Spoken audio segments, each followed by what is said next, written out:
The invention of photography was not one discovery that led to what we understand as photography today. There are winners and losers in the evolution of photography. It's so fascinating at every different point in its history. The way that we familiarize ourselves with the world around us just fundamentally changed with photography.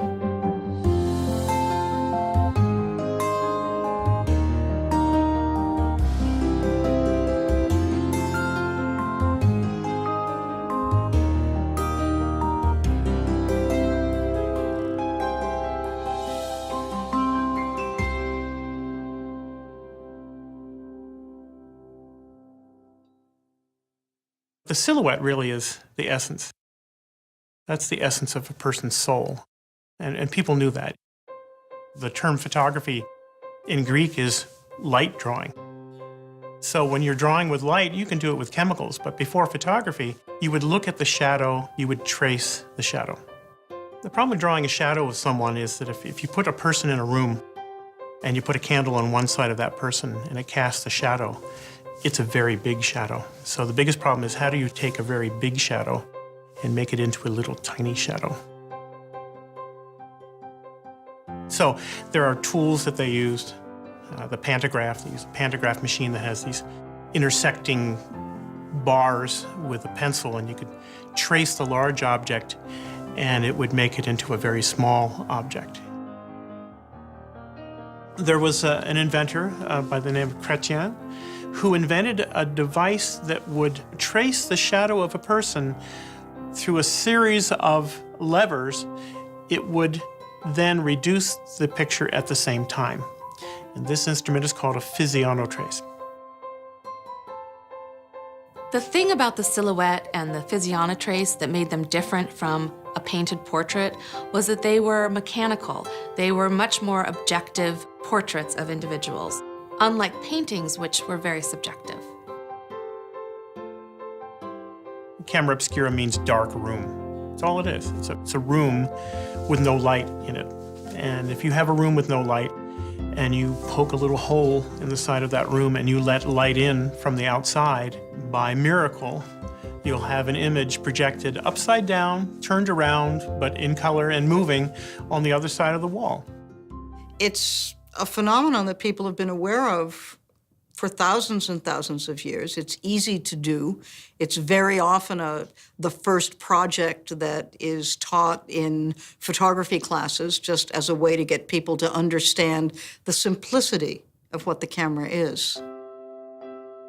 Later improvements of the camera obscura included putting a lens in the hole so that the light could be focused, so that you would have a brighter and more focused image that would be projected on the wall. But for photography, the camera is essentially a box.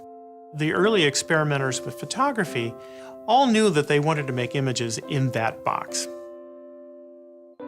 The story of the invention of photography builds on experiments after experiment. Johann Heinrich Schulze is a German professor. And in the case of Schulze's experiment, what you have is a glass jar, and it's filled with chalk. There's some nitric acid, and there's some silver. It's sparingly sensitive to light, so you have this jar with a barrier around the outside, and when light goes through the stencil, it then darkens the chalk that is facing the glass on the inside of the jar. And this is where Schulze contributes to the evolution of photography, is that he's proving that this is done by light and not by heat. Thomas Wedgwood was the son of the famous potter Josiah Wedgwood. The signature of the Wedgwood line was the decoration that was made of silhouettes. It's no surprise that one of the Wedgwoods would think that the light which makes a silhouette could also make an image by the action of light. Wedgwood is experimenting with silver nitrate, and he's brushing silver nitrate onto sheets of paper and onto pieces of stretched white leather. He was making images by doing contact prints or photograms. He was putting an object on top of the sensitive paper or leather. And when you put these in the sun, it's very easy to see the effect of light. You can see the paper darkening. So it makes sense that he would want to make pictures in a camera obscura. After all, camera obscuras have been used for years to make an image on a ground glass so that you could do drawings. So you could see the effect of light coming into a camera obscura and producing an image.